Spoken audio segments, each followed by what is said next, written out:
வணக்கம். ஆகாஷவாணி மாநில செய்திகள் வாசிப்பவர் பிஸ்மிக் காலின்ஸ். தலைப்புச் செய்திகள்.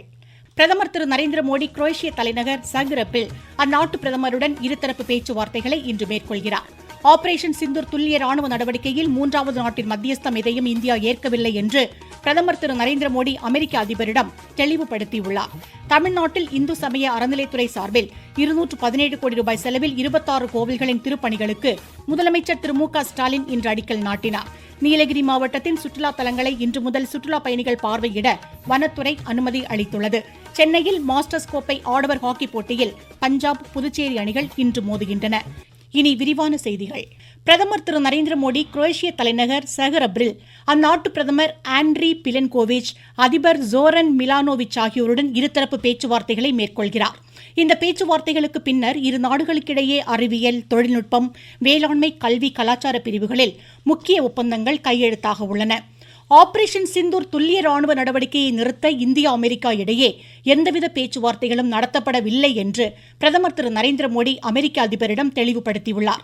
பிரதமர் திரு நரேந்திர மோடி அதிபர் டொனால்டு டிரம்புடன் மேற்கொண்ட 35 நிமிட தொலைபேசி உரையாடலின் போது மூன்றாவது நாட்டின் மத்தியஸ்தம் எதுவும் இந்தியா ஏற்கவில்லை என்றும் எதிர்காலத்தில் ஏற்காது என்றும் தெளிவுபடுத்தியதாக மத்திய வெளியுறவு செயலர் திரு விக்ரம் மிஸ்ரி கூறியுள்ளார்.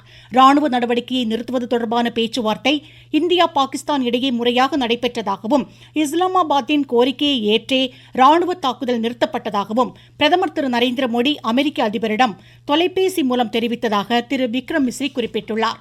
தீவிரவாத நடவடிக்கைகளை மறைமுக தாக்குதலாக கருதாமல் போராகவே இனி இந்தியா கருதும் என்று பிரதமர் வலியுறுத்தியுள்ளதாகவும் திரு விக்ரம் மிஸ்ரி சுட்டிக்காட்டினார். G7 உச்சி மாநாட்டின் ஒரு பகுதியாக பிரதமர் திரு நரேந்திர மோடியும் அமெரிக்க அதிபர் திரு டிரம்பும் பேச்சுவார்த்தைகளை மேற்கொள்ள இருந்த நிலையில் அதிபர் டிரம்ப் முன்னதாகவே தமது பயணத்தை முடித்துக் கொண்டு அமெரிக்கா திரும்பியதால் பேச்சுவார்த்தை நடைபெறவில்லை என்றும் அவர் குறிப்பிட்டார். இந்தியாவிற்கு வருகை தருமாறு அதிபர் டிரம்பிற்கு பிரதமர் விடுத்த அழைப்பை அவர் ஏற்றுக்கொண்டதாகவும் திரு விக்ரம் மிஸ்ரி கூறினார். உலகளாவிய டிஜிட்டல் பண பரிவர்த்தனை வரைபடத்தில் இந்தியாவை இணைத்ததற்கான விருதுகளை மத்திய நிதியமைச்சர் திருமதி நிர்மலா சீதாராமன் இன்று புதுதில்லியில் வழங்குகிறார். சென்ற நிதியாண்டில் சிறந்த முறையில் பரிவர்த்தனை மேற்கொண்டு நாட்டை மின்னணு பாதையில் முன்னெடுத்துச் சென்றமைக்காக இந்த விருது வழங்கப்படுகிறது. மத்திய வர்த்தகத்துறை அமைச்சர் திரு பியூஷ் கோயல் 2 நாள் அரசுமுறை பயணமாக இன்று பிரிட்டன் புறப்பட்டார். இரு நாடுகளுக்கிடையிலான தடையற்ற வர்த்தக ஒப்பந்தம் முடிவுக்கு வருவதாக இரு நாட்டு பிரதமர்களும் அறிவித்த நிலையில் பொருளாதார வர்த்தக நட்புறவை வலுப்படுத்துவதற்கான வாய்ப்பாக இந்த பயணம் அமைகிறது. திரு பியூஷ் கோயல் அந்நாட்டு வர்த்தக தொழில் அமைச்சர் திரு ஜோனாத்தன் ரெனால்ட்ஸுடன் இருதரப்பு பேச்சுவார்த்தைகளை மேற்கொள்கிறார். யோகாவை நலவாழ்விற்கான ஒரு கருவியாக பிரதமர் திரு நரேந்திர மோடி முன்னெடுத்துச் சென்றுள்ளதாக மத்திய ஆயுஷ் இணையமைச்சர் திரு பிரதாப் ராவ் ஜாதவ் கூறியுள்ளார். ஆகாஷ்வாணிக்கு அவர் அளித்த சிறப்பு பேட்டியில் கடந்த 11 ஆண்டுகளாக யோகா தொடர்பான சாதனைகளை எடுத்துரைத்ததோடு இதற்காகவே ஆயுஷ் அமைச்சகம் உருவாக்கப்பட்டதாக குறிப்பிட்டார். இது தொடர்பான அமைச்சரின் நேர்முகம் ஆகாஷ்வாணியின் அனைத்து அலைவரிசைகளிலும் இன்றிரவு 9:30 மணிக்கு ஒலிபரப்பாகும்.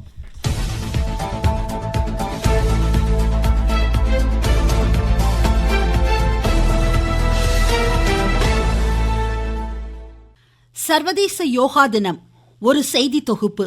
11வது சர்வதேச யோகா தினம் வரும் 21ஆம் தேதி கொண்டாடப்பட உள்ள நிலையில் இந்தியாவின் பாரம்பரிய கலாச்சாரமான யோகக்கலை உலகளாவிய இயக்கமாக உருவெடுத்துள்ளது. யோகக்கலை கிமு 500 ஆண்டுகளுக்கு முன்னர் புத்த மதம் தழைத்து வந்த காலத்தில் உருவானது என்று வல்லுநர்கள் நம்பி வந்த நிலையில் அதற்கு முன்னதாகவே சிந்து சரஸ்வதி நாகரீகத்தில் யோக கலைக்கான அடையாளங்களை தொல்லியல் துறை ஆய்வறிக்கை முன்னிறுத்தியது. காலம் செல்ல செல்ல யோகக்கலை ஒரு ஒழுங்குமுறை பயிற்சியாக உருவெடுத்து சர்வதேச நாடுகளுக்கும் விரிவடைந்தது. 2014ஆம் ஆண்டு ஐநா சபையில் ஜூன் 21ஆம் தேதியை சர்வதேச யோகா தினமாக அறிவிக்க வேண்டும் என்று பிரதமர் திரு நரேந்திர மோடி கேட்டுக்கொண்டதற்கு இணங்க அனைவரின் ஏகோபித்த ஆதரவுடன் இத்தினத்தை சர்வதேச யோகா தினமாக ஐநா பிரகடனம் செய்தது. 11வது சர்வதேச யோகா தினத்திற்கு இன்னும் 3 தினங்களே எஞ்சியுள்ள நிலையில் ஒற்றுமையையும் நல வாழ்வையும் முன்னெடுத்து செல்லும் வகையில் சமச்சீரான ஆரோக்கியமான வாழ்விற்கு யோகா பாதை அமைத்துள்ளது. நீங்கள் கேட்டுக்கொண்டிருப்பது ஆகாஷவாணியின் மாநில செய்தி அறிக்கை. மோடி அரசின் 11 ஆண்டுகள். உலக பொருளாதாரத்தில் 4வது இடம், உலக தரத்திலான கட்டமைப்பு வசதிகள், 25 கோடிக்கும் மேற்பட்டோர் வறுமையிலிருந்து மீட்பு, 86 கோடிக்கும் மேற்பட்டோருக்கு இலவச உணவு தானியங்கள், அனைத்து துறைகளிலும் வளர்ச்சி, சேவை, நல்லாட்சி, ஏழைகளின் நலன். இதுவே மோடி அரசின் தாரக மந்திரம். வளர்ச்சியடைந்த இந்தியாவிற்கான நரேந்திர மோடி அரசின் பயணத்தில் இது அமுத காலம். முதலமைச்சர் திரு மு க ஸ்டாலின் இந்து சமய அறநிலைத்துறை சார்பில் சென்னை தலைமைச் செயலகத்தில் 217 கோடி ரூபாய் செலவில் 26 திருக்கோவில்களை 49 புதிய திட்டப் பணிகளுக்கு இன்று அடிக்கல் நாட்டினார். திருவள்ளூர் மாவட்டம் பொன்னேரி அருள்மிகு பாலசுப்பிரமணியம் சுவாமி திருக்கோவிலில் 3 கோடியே 11 லட்சம் ரூபாய் மதிப்பீட்டில் அடிப்படை வசதிகளை முதலமைச்சர் காணொலி மூலம் தொடங்கி வைத்தார். முன்னதாக கட்டணமில்லா குடிநீர் வழங்கும் தானியங்கி இயந்திரத்தை மக்கள் பயன்பாட்டிற்காக அவர் துவக்கி வைத்தார். முதற்கட்டமாக சென்னையில் 50 இடங்களில் இந்த தானியங்கி இயந்திரங்கள் பயன்பாட்டிற்கு வந்தன. புதுக்கோட்டை மாவட்டம் குரும்பலூர் அரசு உயர்நிலைப் பள்ளியை நேரடி ஆய்வு மேற்கொள்ளுமாறு மாவட்ட கல்வி அலுவலருக்கு மாநில பள்ளிக்கல்வித்துறை அமைச்சர் திரு அன்பில் மகேஷ் பொய்யாமொழி உத்தரவிட்டுள்ளார். பள்ளிக்கு சுற்றுச்சுவர் மற்றும் ஸ்மார்ட் வகுப்பறை கோரி அப்பள்ளி மாணவி முதலமைச்சருக்கு கடிதம் எழுதியிருந்த நிலையில் இந்நடவடிக்கை. இவ்விரு கோரிக்கைகளும் விரைவில் நிறைவேற்றப்படும் என்று அமைச்சர் தமது சமூக வலைதள பதிவில் உறுதியளித்துள்ளார்.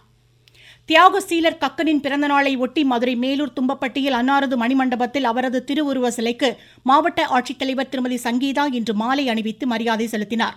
மத்திய தகவல் ஒலிபரப்புத்துறை இணையமைச்சர் டாக்டர் எல் முருகன் வெளியிட்ட சமூக வலைதள பதிவில் தமது எளிமையாலும் சிறந்த நிர்வாகத்திறனாலும் தமிழக மக்களால் போற்றப்பட்டவர் கக்கன் என்று புகழாரம் சூட்டினார்.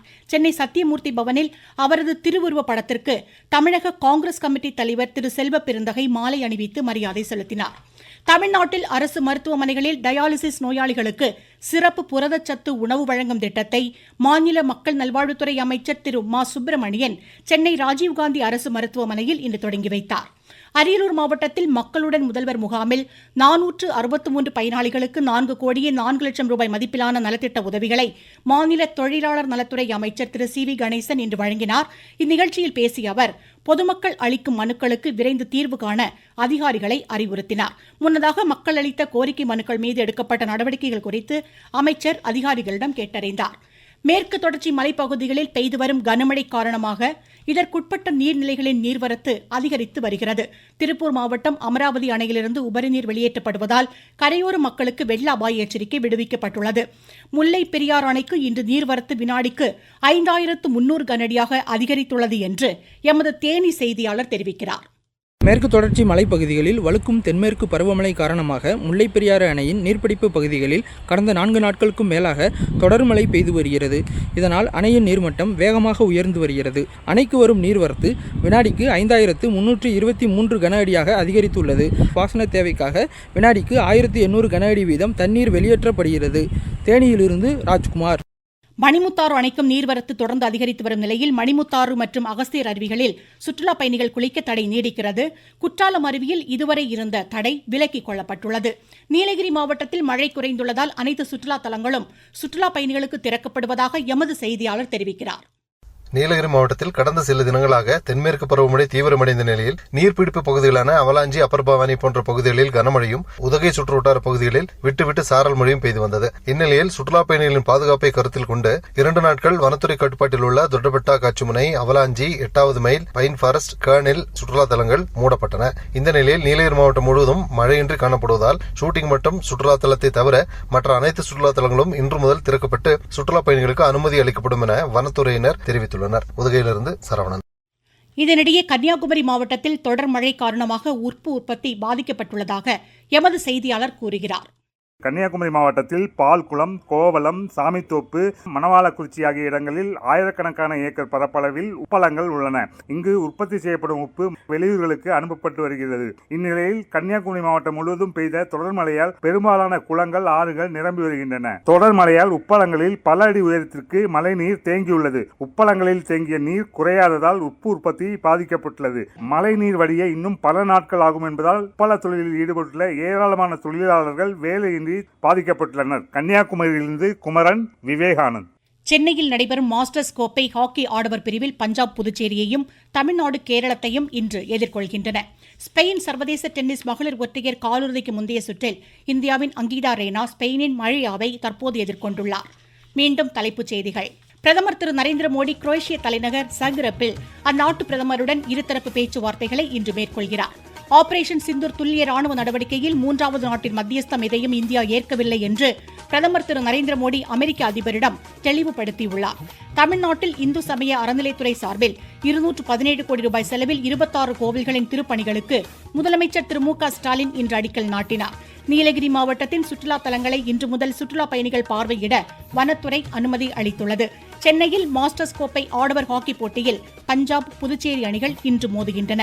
இத்துடன் இந்த செய்தி அறிக்கை முடிவடைந்தது.